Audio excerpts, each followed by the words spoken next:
Hello, welcome to another episode of the You Only Live Once Life and Business Innovation Style. And I am Honey, your host for today. And we're talking about 10 ways and 10 different ways to build self trust today.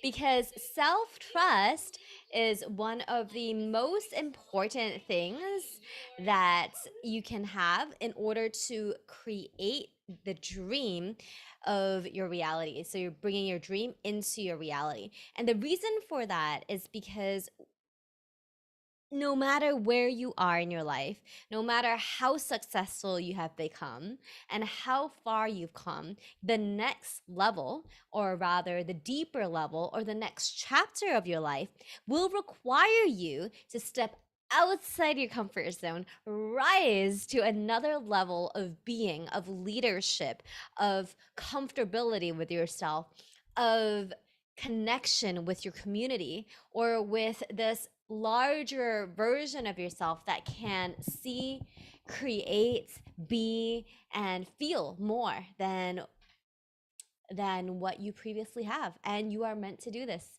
And this is a natural cycle of evolution where you continuously expand and grow into who you've already become.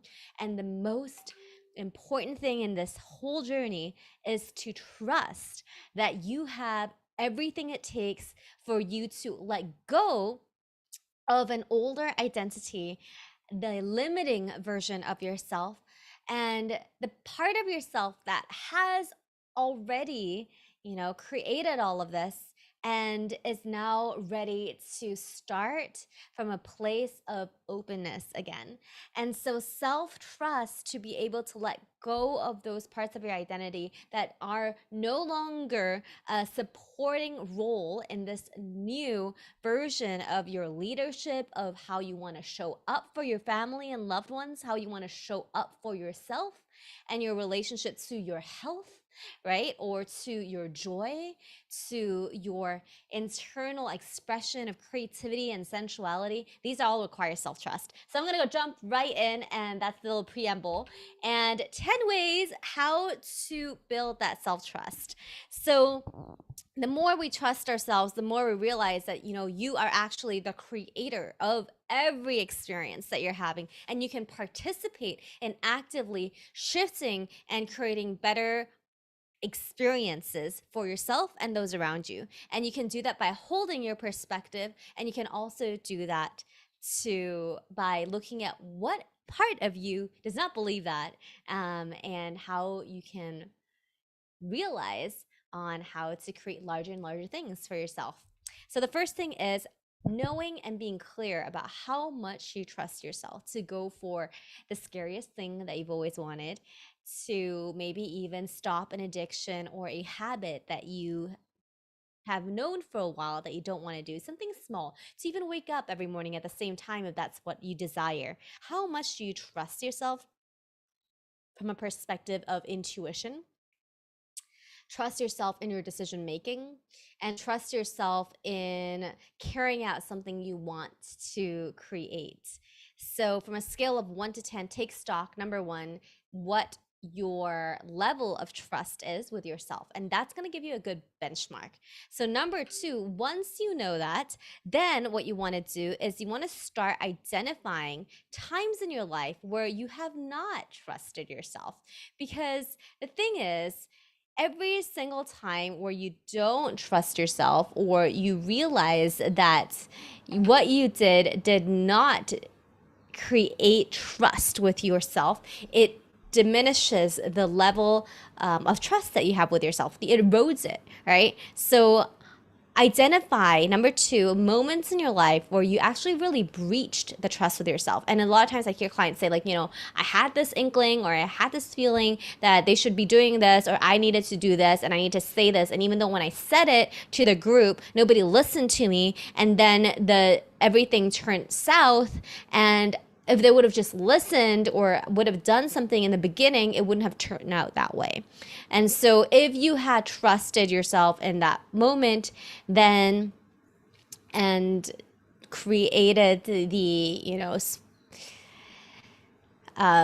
strategies to compensate or to handle that, then it wouldn't get out of hand, perhaps, right? So when have you not trusted yourself, and what was the effect of it? So number two, realize that there were times that you have not trusted yourself, and what were the results of it? And this gives you a inkling around, okay, am I trustworthy to myself, right? Am I able to trust myself? So you can have situations that led to positive outcomes. It could be situations that led to negative outcomes, but it's just to be aware of your relationship with your own inner voice and your trust with that.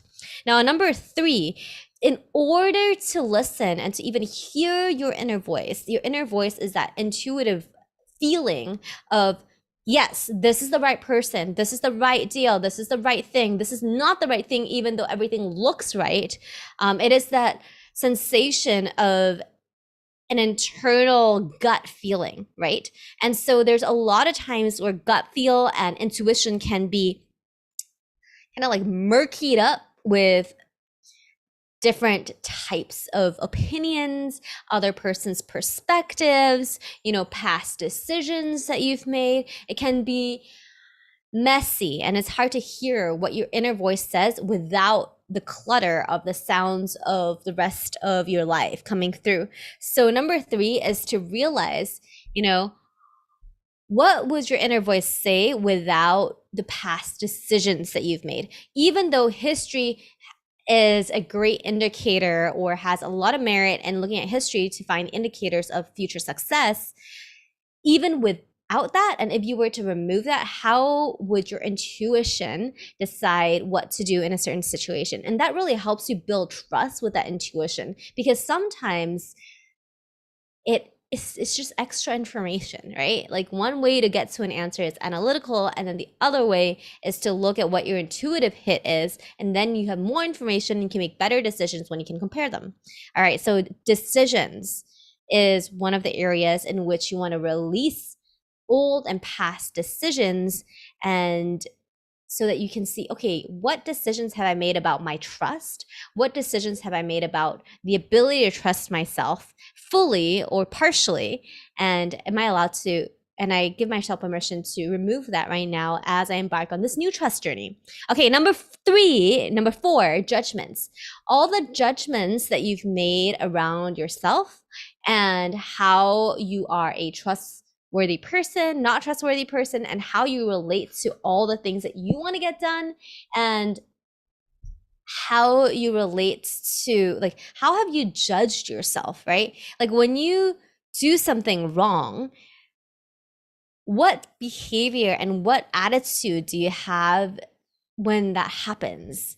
Do you trust yourself to judge yourself fairly, or even hold yourself in a space of non-judgment if that's what you desire, right? So another way, and the fourth way to build that trust with yourself, is to understand and consciously decide what your relationship with judgment is and what you want to have with judgment, self-judgment, right? Do you want to have self-judgment, or do you want to be able to face the truth but be neutral and not have that emotional aspect of judgment when you're treating yourself, in a tough situation? And then past judgments that you've had for yourself. Any past judgments also contributes to eroding or affecting or influencing the level of trust that you have with yourself. And that inherently then clouds up that inner voice to communicate with you, because when it did it in the past, it might have been judged, and then therefore it has trouble now coming through.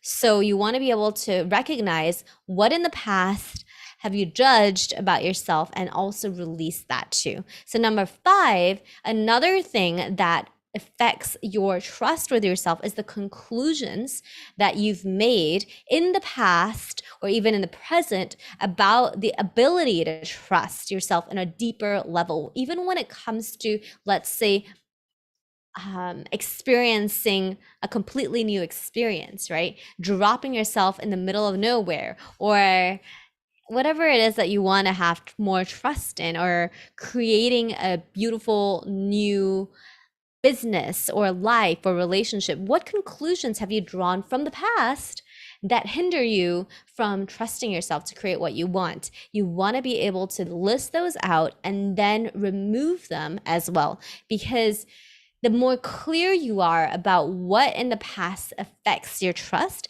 then you can forgive and release these reasons that are in your subconscious mind that is affecting how much you trust yourself. So when you release them, then that way there's not going to be so tightly held onto in your field.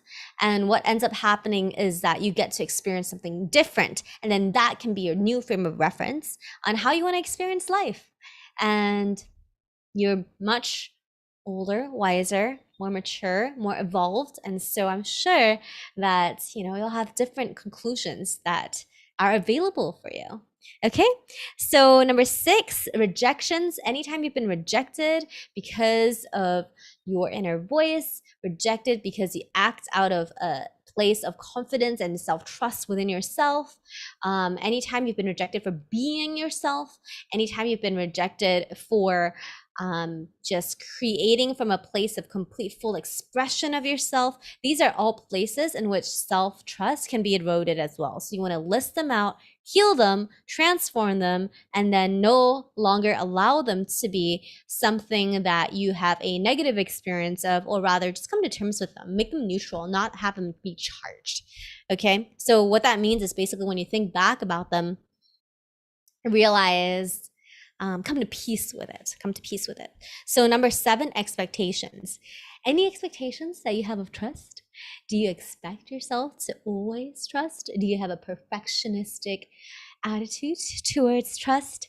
Do you feel like trust is something that you absolutely have to get or don't want to get? Is it a binary thing? Like, what expectations are there? And whatever up and active expectations of trust and self-trust, remove that too, because that gets in the way too. You need to be able to be open to be able to trust your inner voice to come through. It can come through anyway, and it doesn't always be this. It's not always in the same. It's not a linear process. Trust is a feeling, and feelings are non-linear. They don't follow a structure. Okay, although sometimes we can have frameworks for them, they do have the essence of like this alive, living energy. All right. 8, significance. Have you placed significance that is more than what it means to self-trust? What significance have you discovered around, trusting your left brain more than their right brain, or your right brain more than your left brain? Have you placed significance on one aspect of your life more than the other? And it's great. I mean, sometimes it's prioritization. But if you want to be able to come from a place of open-mindedness and receive abundance, prosperity, wealth, love from any direction, then you want to be able to let go of the significance and the attachment that you might be having towards a specific outcome, because the outcome could be better than that, right? So why limit it? And so the last 2, number 9, is connect with what's light. So trust. Your inner heart and your inner self has a way of actually speaking to you through your feelings. So once you've cleared out everything we spoke about above, which is, how much you trust yourself, identify times when you haven't trusted yourself, the decisions, the judgments, the conclusions, the rejections, the expectation and significance you've placed on things around trust, and the points of view around that, you release that in your life. Then you're coming into what's in your clear channel, or a clearer channel, clearer space to be able to access what you want to use your connection to your inner voice or your inner self for. And so in that case, what you can do is if you are making a decision, or like you're wanting to know if you're on the right track, or if you want to decide, you just want to experience that connection with your trust or yourself, then what you want to do is tune into your heart, and you want to tune into your inner body. You can do this through meditation, and you want to know what feels more aligned and what feels light. And these are all sensing, like information coming through your five senses that's able to support you in creating a relationship with your inner self. And that relationship, just like any relationship, takes a lot of watering, nurturing, and then you can build more trust with yourself, right? It'll see your inner being as a person that you can befriend is a really good way to not take him or her for granted and their trust for granted. And the last one, but not least, is to have a lot of fun and a lot of compassion and a lot of joy while taking this ride to self-trust. Your inner being is someone who is always looking to expand, is an infinite creator who can create out of thin air. Like you can conceive and create opportunities for yourself simply by being clear to it, having a pure intention, and then doing the work that's necessary to get there. And without being swayed by things that are not in alignment to you and your path. So today, these are the 10 ways to build self-trust. Which way do you like the most? We provide so much support for leaders playing at high levels, people who are entrepreneurs, as well as lots of energy healers who are also in the world of entrepreneurship or doing massive change work in the world. And yeah, you guys can reach out. I have details at the bottom, and we have programs that support this process of trust, as well as lots of energy, strategy, and quantum frameworks, as well as practical tools for you to get there. So this is Hani. I love applying self-trust into my work as well as my daily life, because that seriously creates so much joy, wonder, and miraculous progress at speeds and momentums that I've never seen before. And my clients, when they get this, their change and evolution happens instantaneously sometimes. And the attachment to a certain specific outcome lessens, and more often than not, when the time is right, something even better comes along. So anyway, here it is. I talk to you soon, and thank you for listening. I will see you in another video.